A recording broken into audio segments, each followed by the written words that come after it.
Morning, everyone. Let me share my screen.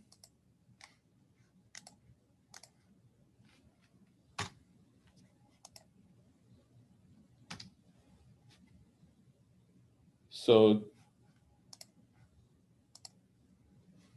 today we will do the final review.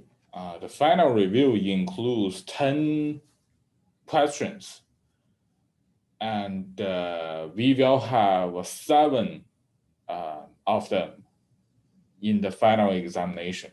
Maybe I will modify the numbers, but we will have no less than 7 questions in the final review of the final review in the final examination.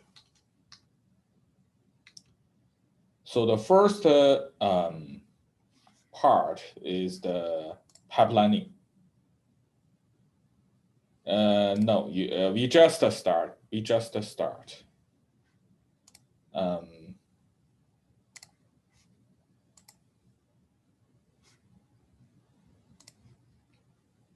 first part is the pipelining, is about the CPU.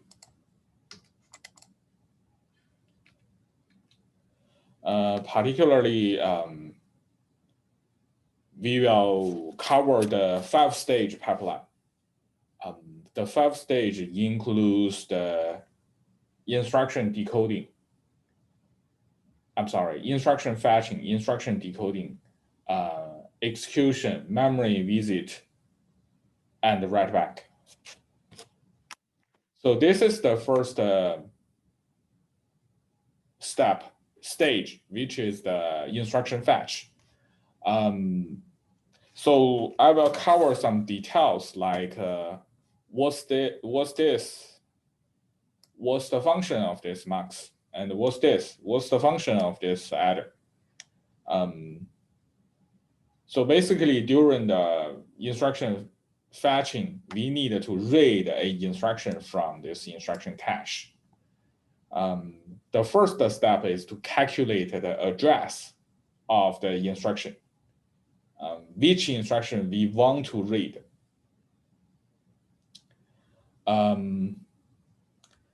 So first, we need to read the PC. PC indicates the program counter. We need to add a 8 in the 64-bit machine. We need to add 8 because each instruction occupy 8 bytes. On a 64-bit machine, we plus 8. This is the adder for the addition. We plus 8 on it, and then we read that piece of instructions. In this case, we assume that your application is sequentially executed. So there's no jump branch. And this mask is actually used to handle the branch. Assume that if you have a branch, we need to select whether you take this branch or not. So this is a sequential address. We got this address from this adder. And another address, we got it from the execution stage. So by this mux, we can choose whether we take that branch or not. So if you have any question, please interrupt me. You can,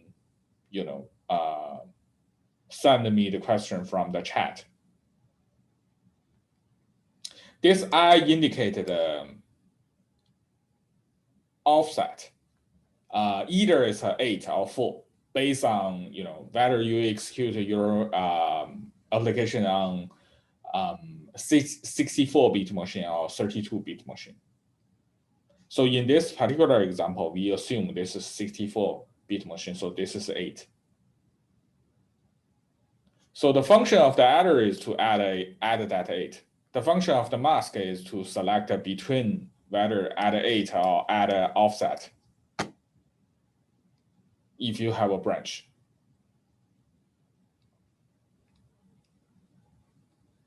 This is the decoding stage.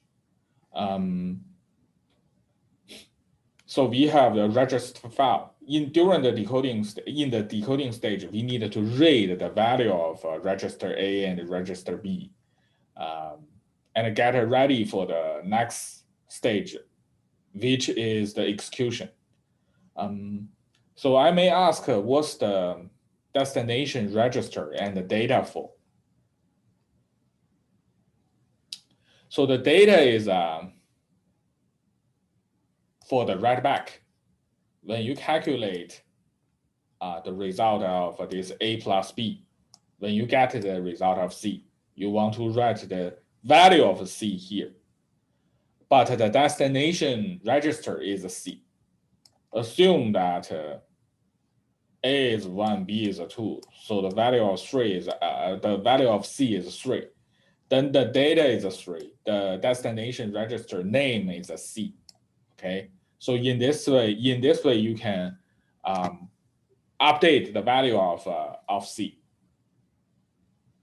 And for another type of instruction, which is a memory load and write back instruction, again, the value is the data you read from this address.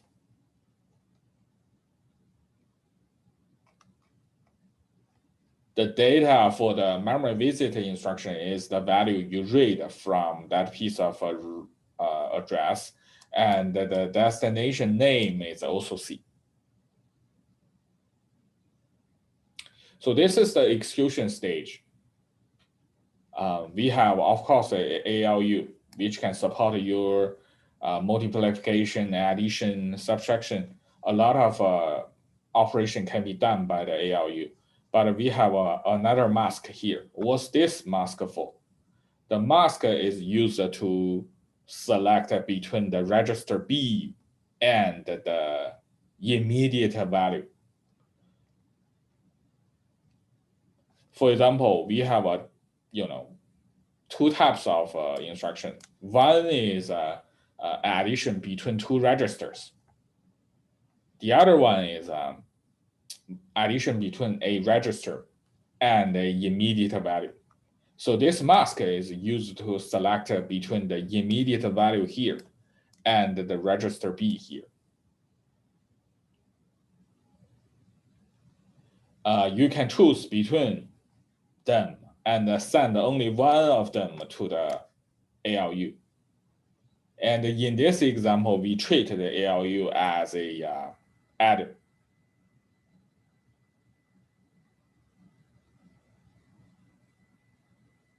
And this is the write back stage. We have two masks here.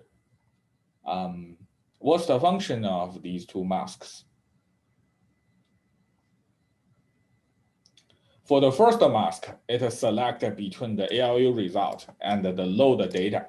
So basically, we have two types of instructions. The first one is arithmetic instruction. The second one is a memory visit instruction. So we just need a mask to select between whether we choose this value, the value we read from this address, or the value we got from ALU. So this is the data mask, the function of a data mask. The second mask is the destination register mask. It can select between the destination register name, for example, the C, which is the destination register for this memory visit load instruction, and also select the write enable. For example, here we have some control signals. We can select the write enable and the destination register name by these masks. So basically, the first four questions are about the 5-stage pipelining. When you do the review, you can ask yourself whether you understand the function of each masks and the adder.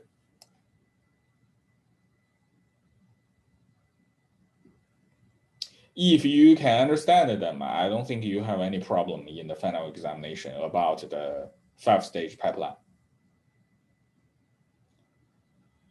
And we also study the cache. So for the cache, I think the most important part is the average memory access latency calculation. So here is one example. I think you have a lot of these types of questions in your recent homework. For example, assume that we have a CPU has a 3-level cache and a DRAM off-chip main memory. This is a very typical configuration for the state-of-the-art machine. The L1 heat is 2 cycle. The heat rate is 80%. The L2 heat latency is 20 cycle.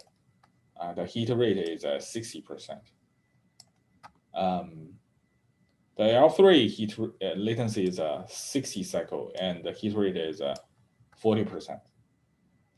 The memory access latency is 200 cycle. So this is the summary of the questions. So how about the average memory access latency? I believe you can directly use that equation. 80% memory access is handled by L1, which has 2 cycles. And except this 80%, the other 20%, for the other 20%, 60% of them are actually handled by L2. This is the L2 case. And for the 20%, for the 20% miss from the L1, 40% is also missed in the L2, and in these access, 40% is handled by the L3. So this is the L3 case, and all the other are handled by the off-chip main memory. So, but in this way, we can calculate the average memory access latency. You can see that only very few requests that actually happens in the main memory, but the portion of the latency in the main memory is actually the longest.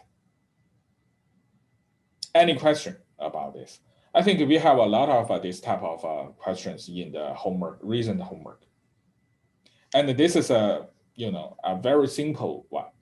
Although we have a 3-level cache and off-chip main memory, but again, once you understand the equation, even I give you 100-level cache, you can still handle this. And the question 6 is a more complicated question. It has a lot of perspective. So let's do this problem. Assume we have a CPU which run at this frequency. It has a separated data and the instruction cache, and a unified second-level cache. So the data cache and the instruction cache is IL1 cache, and we have a unified L2 cache. The L1 cache is direct mapped right through and the right allocation cache with 8 kilobyte data. And each block is 8 byte. So it has a perfect write buffer. So it will never stop because of the write. So basically, from the first paragraph, we understand that we have a 2 level of cache. And the first level instruction cache is a direct mapped cache with 4 kilobytes data total and 8 byte block. The second level cache is a 2-way set associativity cache. It has read back, read allocation. It has 2 megabytes 32 bytes each block. So this is the first level instruction cache miss rate. And this is the first level data cache miss rate. And this is the L2 cache miss rate. And assume that 40% of all instructions are data memory access. So which means that 60% instruction will go to the instruction cache. I'm sorry, the data cache. 100% instruction will go to the instruction cache, but 40% of them will go to the data cache. Among this 40%, 60% are load and 40 are store. Stores. 50% block in the second level cache are dirty at any time. Assume there is no optimization for the faster read on a L2 or a L1 miss. So let's check the first question. So what's the percentage of the all data memory references cost a main memory access? The percent of all data memory references will cost a main memory access. So when we will have a main memory access, only the L2 cache has a miss, we will access the main memory. So we first need to understand the data cache miss rate, which is a 15%, and the L2 cache miss rate is a 10%. So we use this miss rate. So for all the access go to this data cache, 15% are miss, and in this 15%, 10% still will be missed in the L2 cache.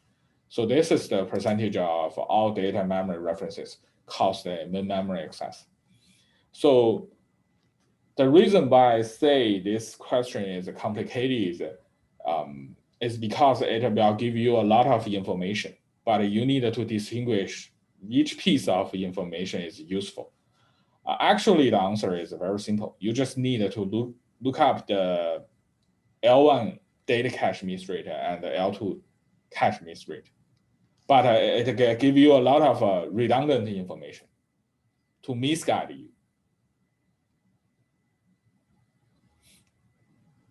The second question is how many bits will be used to index each cache? Assume cache use the physical address. So assume the cache are presented in the physical address. So there's no virtual address, physical address conversion problem. So which is very good. The first is how many bits to index each cache. We have 3 caches. One is a L1 data cache. The second one is a L1 instruction cache. The last one is a L2 unified cache. So the L1 data cache is a direct mapped cache. The data total size is 8 kilobytes. Each block is 8 bytes. Because it's a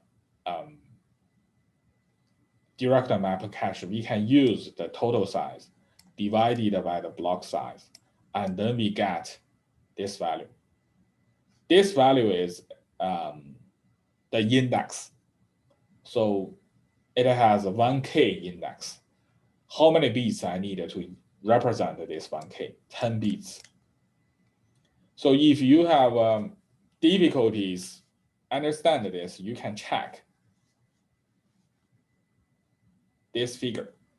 I also post this direct mapped cache figure and unveil set associative cache figure here so that you can understand the address. So the total address here represents the total capacity.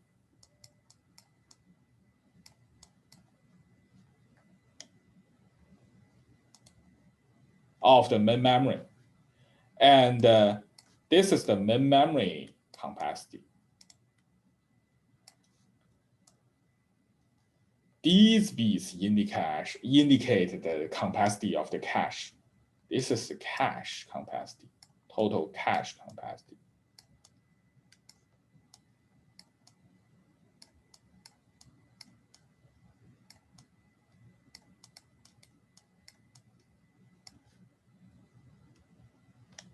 The total cache capacity is 8 kilobytes. 8 kilobytes is 2 to 13, which means that we have a 2 to 13 bits here. Each block is 8 bytes. 8 bytes is 2 to 3. So I used 13 minus 3, which is 10 bits. So you can also know the answer here. I directly copy this figure from the previous lecture, so I didn't change these numbers. So you can plug these numbers into here. So in the final examination, I may simply change these numbers. For example, if I give you a 16-byte cache line or offset, and I will ask you to calculate these bits. I believe these are relatively simple. And again, the second one is the instruction cache. The instruction cache is also direct mapped cache. So we will have the same figure here. The capacity is 4 kilobytes.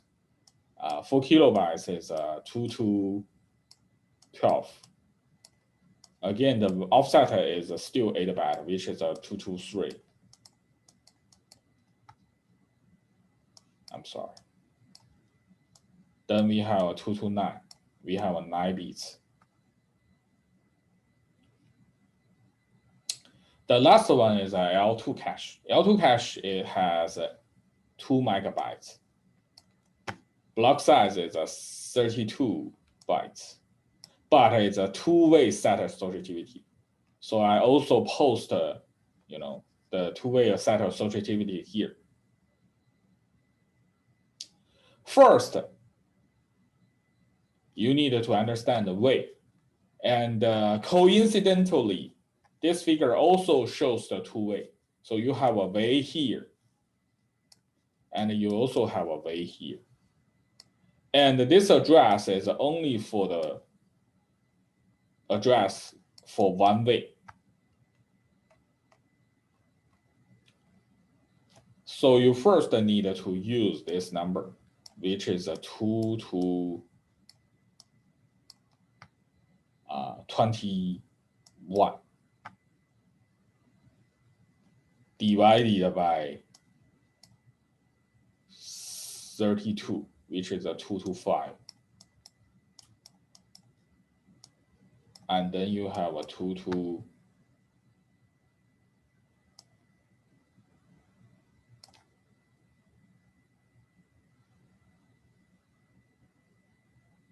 13, 2 to 16, I'm sorry, 2 to 16, which is this one. Since you have a two-way set, which means that you need to divide by 2. So for each way, this is the case for each way. And then we continue to divide it by 2. This 2 is the way.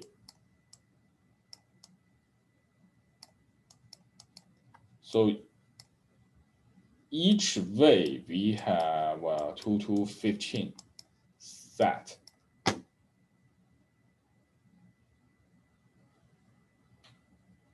So to index these many sets, we need 15 bits, which is exactly this answer. So you can review the calculation procedure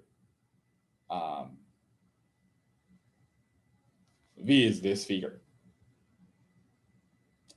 This figure compared to the direct mapped cache, NV set associativity, it just has a way concept, the concept of way. how many way indicate how many groups of direct map cache you have. So after you use the total capacity divided by the offset value, you can get a number, and you can use this number to divide it by the way number, and then you get the the case inside each way. Inside inside each way, yes, inside each set. So inside each way, the case is exactly the same as the direct mapped cache. So inside each way, per way, you get exactly the same case as the direct mapped cache.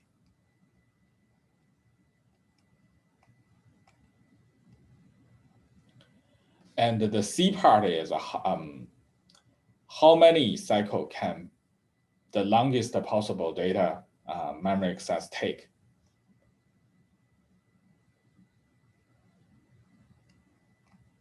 So the longest data memory access is always happens in the off-chip main memory. We need to finish the last paragraph. The first level has no latency. The latency is 0 for heat. And the second level is a 10 cycle.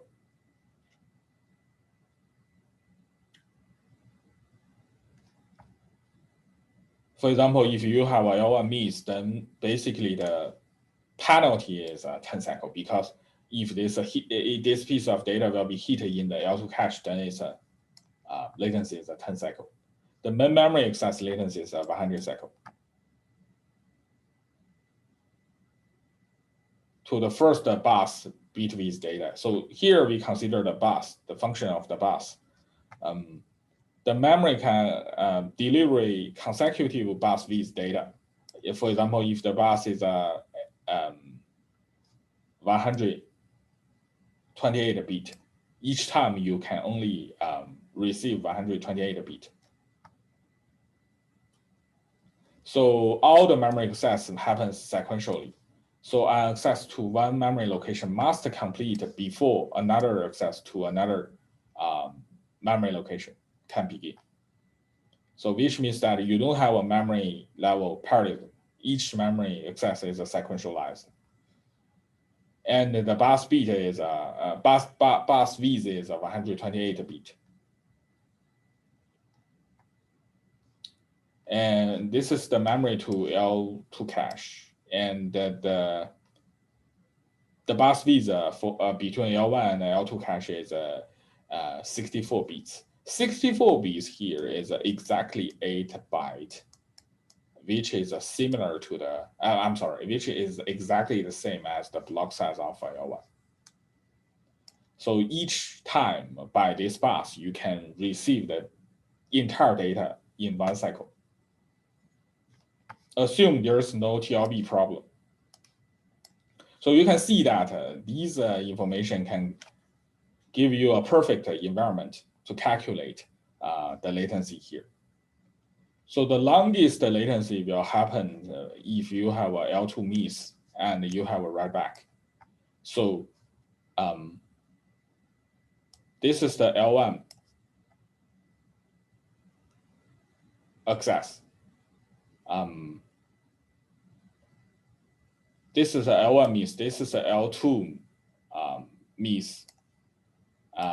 This is a this is a L2 access latency. And for the write back means you need to write the dirty data back first, and then you read the data you want from the main memory. So you access the main memory twice, and this is the cycle number for the longest possible data access.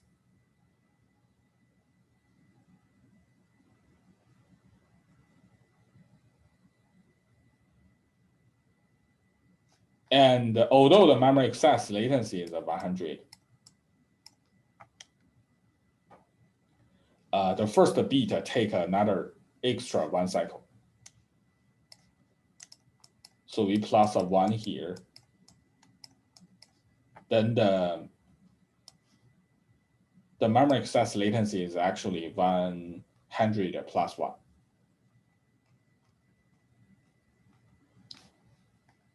Because of this 128-bit bus, this is actually 16 byte.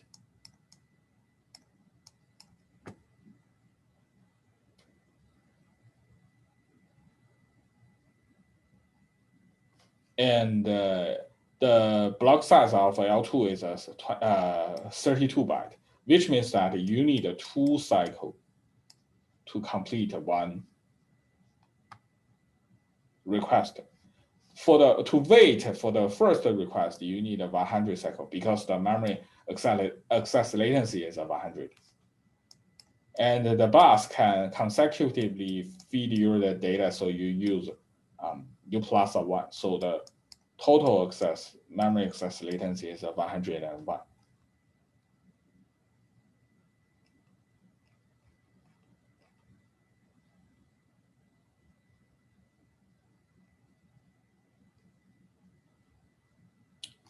And then the D part is the average memory access time in cycle.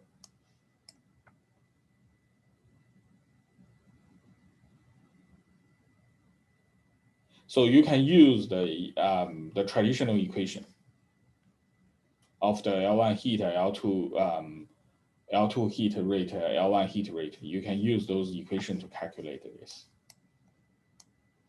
This part is similar to the question 5. And you can check these answers. If you have a question, you can email me. The question 7 is about the page table. Because the page table is very complicated, so I'll just give you some simple question. Assume the virtual address is a 32-bit. Each page is 4 kilobytes. Each page table entry is 4 byte. What's the page table size? The page table is used to do the translation between virtual memory address and the physical memory address. So each virtual memory address need a corresponding physical memory address. So we can use, so how many virtual memory, so how many capacity, how large the capacity the virtual memory can index? This is the capacity. And this is the size of each page. By doing this, we can calculate how many pages we have. So this is the page number. And this is each page entry size. So we multiply this one, and then we get the page table size. That's all. We only consider the one level page table. So by doing this, we can know the size of page table. The question 8 is about DRAM. In the DRAM, we learn the open page policy and the closed page policy. So if the one application does not have a strong spatial locality, which policy we need to choose? So this figure indicates the destructive read problem. So no matter the DRAM cell stores a 0 or 1, after a read operation, the voltage inside the DRAM is always 0.5. So which is not a 1 or 0. So in this way, we need to do the restore. So after we read the data of the DRAM actually inside the sense amplifier. Now the cell has only 0.5 value. And these data can be further stored in the row buffer. But again, the cell has no data. It has only 0.5 VDD voltage.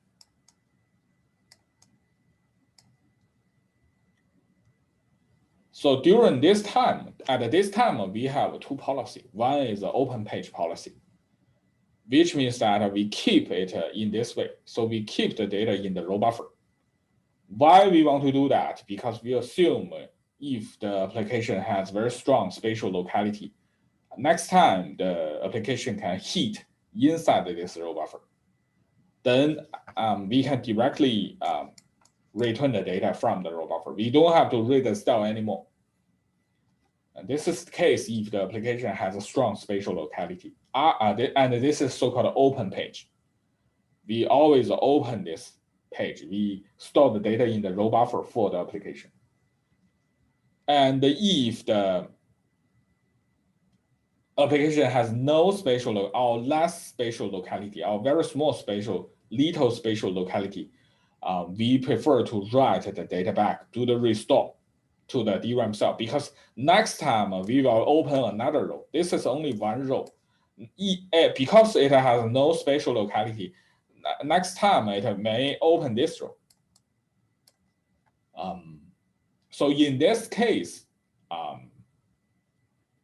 we prefer a closed page policy. The closed page policy means after a read operation, I will do the restore, actively do the restore. I will write the data back to the DRAM cell. Next time I will open another row. Why I want to open another row? Because the application has a very little spatial locality. So this is the differences. So we also have these summary in the previous slides.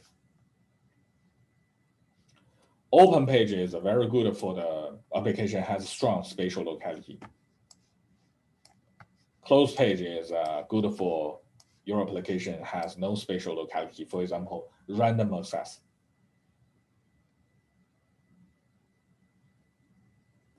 Q9 is very similar to the Q5, which is about the average memory access latency computation.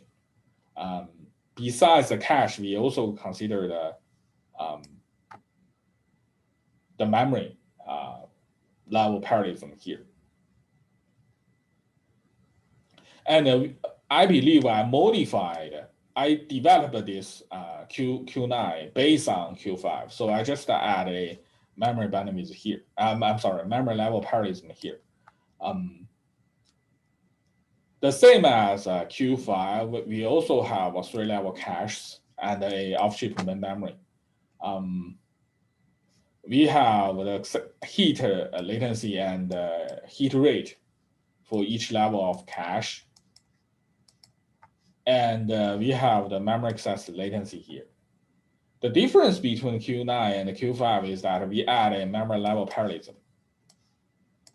We assume that a memory parallelism in cache is always 1, but in the main memory, which is 8. So the only difference happens when you do the calculation for the main memory. You just need to divide this value by 8, because you have 8 as the memory level parallelism. This is the only difference between Q9 and Q5. So if we divided this value by 8, it's smaller, much smaller compared to the previous Q5. Compared to this problem, this is a 15 something, and here we only have a 7 something here.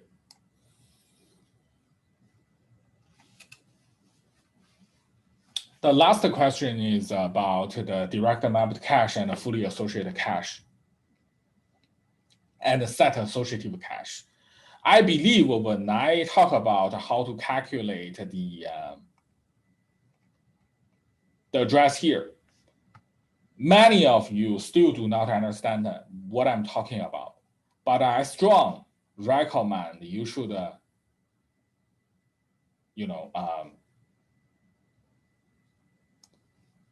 read these slides to really understand how we calculate the address bits here. And I emphasize that again in the Q10. You need to understand what's the difference between these three types of caches. So the simplest one is a direct mapped cache. This is the first step. The second step is fully associated cache. And the set associative cache is a combination between the direct mapped cache and a fully associated cache. If you can calculate the address here, I don't think you have the problem to understand the difference between these three types of cache. Otherwise, you have to understand this. Any question?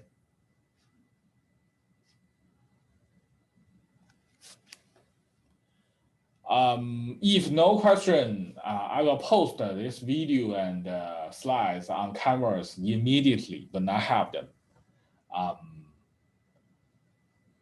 And we will host 2 office hours next week and the next lecture of this week. So we have 2 lectures for the office hour to answer the questions. If you have any question, you can attend the office hour, but please come to the Zoom meeting earlier. I mean, although the lecture will last 1 hour, but you cannot, get into the Zoom meeting at the last minute. I strongly recommend that you should come earlier if you have any question, so that we can maybe use fully use the time slot. And if you have any question, you can also email me.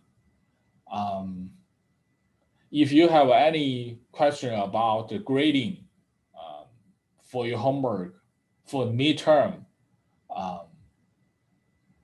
you can also email me. Any questions? If no question, you can do some review. And then I will talk to you in those office hours. And I will also reply your email. Thank you very much. If no question, we can stop today. Thank you. Thank you.